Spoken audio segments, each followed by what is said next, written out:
All right. Good day, ladies and gentlemen. Thank you for joining me on this great episode of your favorite political talk show, The Truth with Ben Jokes. Now, I find it very difficult to understand how human beings could be so wicked. And I'm referring to Nigerian politicians. Peter Obi did say that Nigerian politicians are some of the most wicked human beings on earth. And he's absolutely right. How can you put yourself up, volunteer, nobody forced you?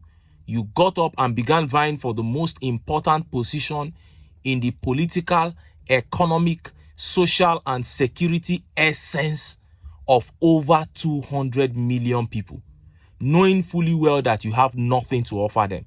How can you do such a thing? And then, majority of the people, seeing clearly that you had nothing to offer, rejected you. But you used your money and evil influence to force your way in. Now look at the state of this country.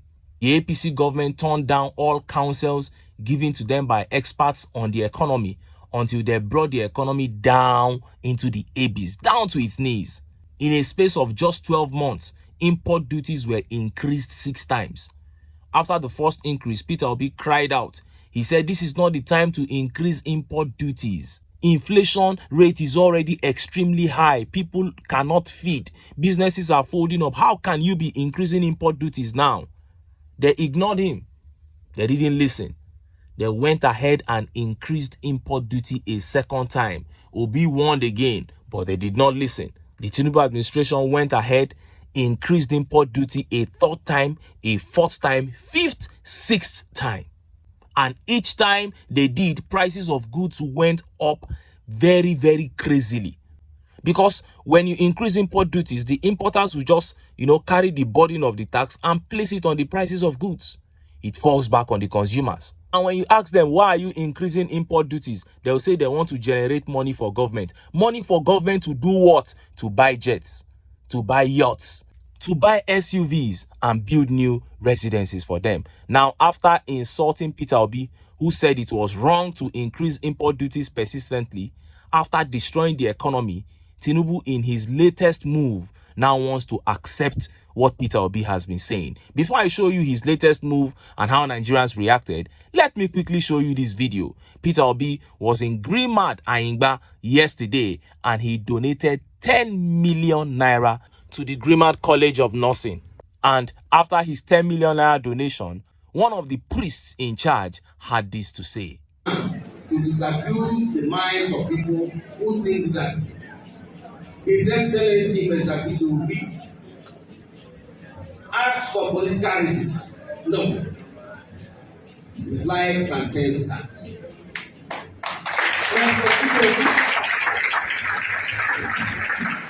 Does not act on the basis of ethnicity or ethnocentric life, which is dominant among Nigerians today. No, his life transcends that.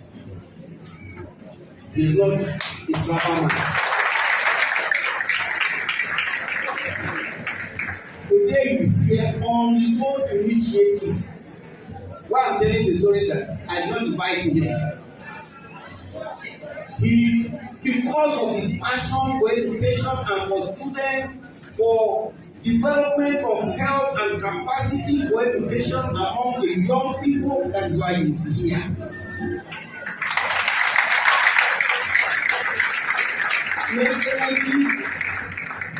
What God has planned for you before you were born, God will plan you.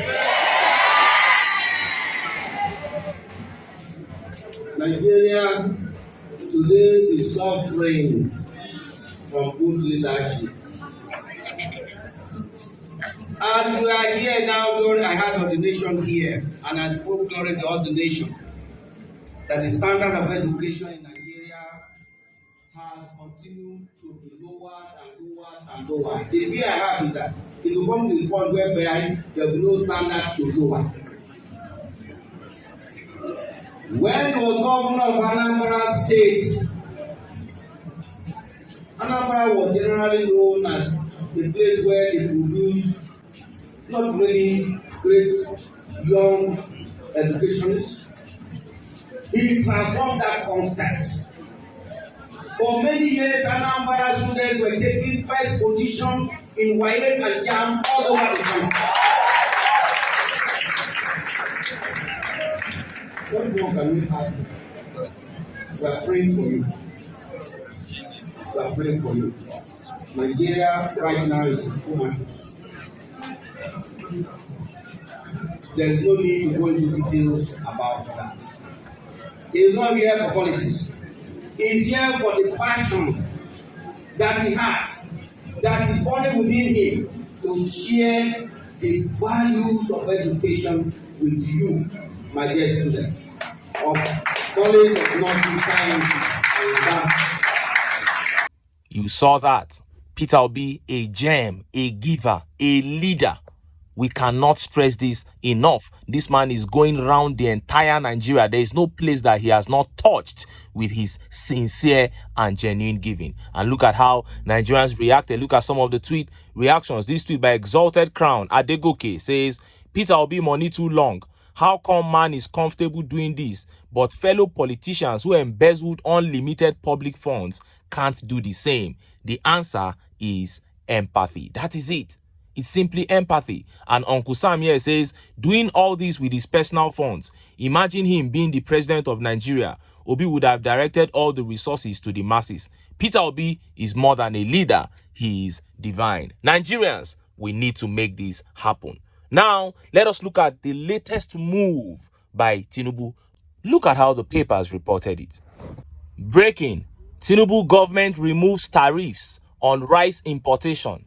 Set to import 500,000 metric tons of maize, wheat to tackle food inflation.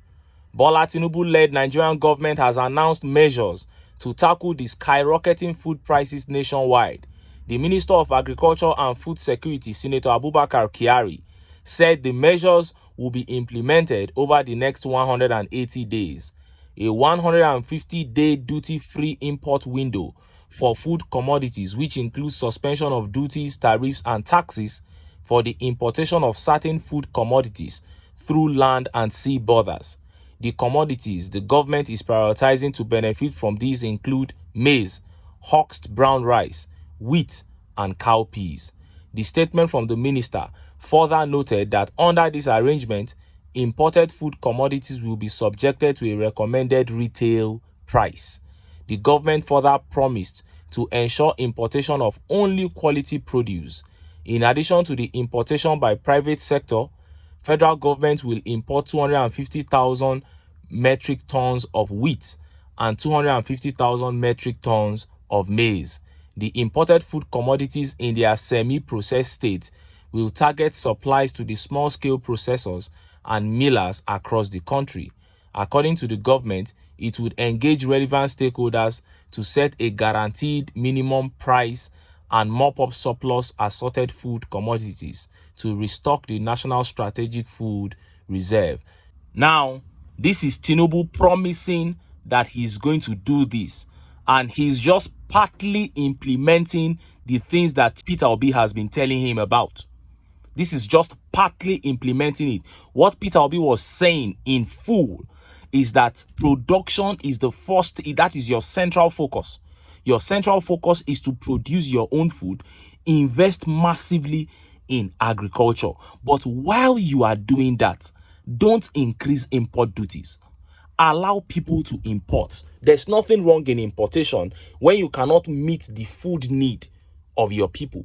Allow people to import. You go to the farms and farm. Do your due diligence. By the time you begin to roll out your own produce in mass, and it is far cheaper than the ones that are being imported into Nigeria, and it is of high quality, there is nobody that will tell the people before they concentrate more on the local products.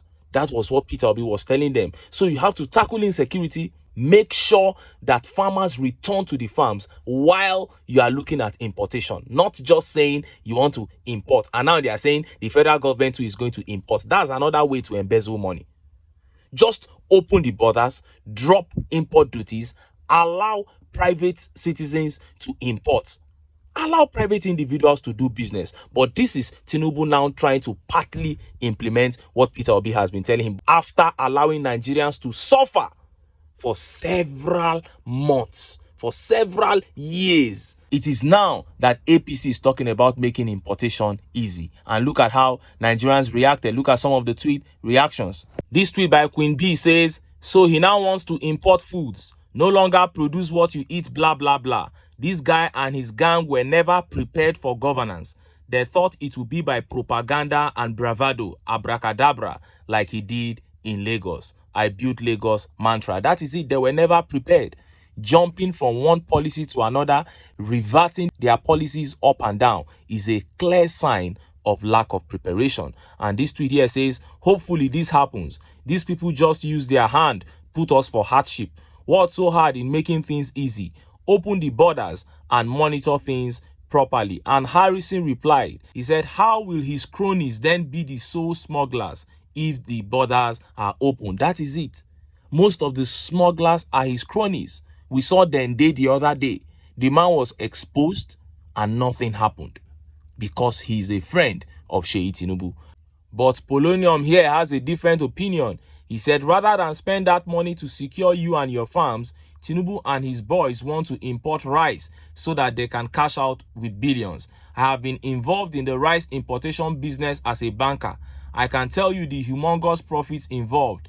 APC is not interested in fixing the problems, but clearly here to enrich themselves. Well, that is the truth about it. But I am not against importation, but I believe that while you are importing, production, local production has to be your major focus, because there is no country that solely depends on itself. So importation is not wrong, but you cannot leave your farms to Fulani headsmen to feed their cattle while you are out there importing in a country that has been so blessed by all the factors that encourage agriculture. But this is the APC. I don't expect anything less. They have come to kill, to steal, and to destroy. And this is how it will continue until Nigerians take their country back. But until then, make I still enter town. Make I go get some ogbonge political news where una go like. Why? Because of una. Now I dey here, so don't go away. Sorry,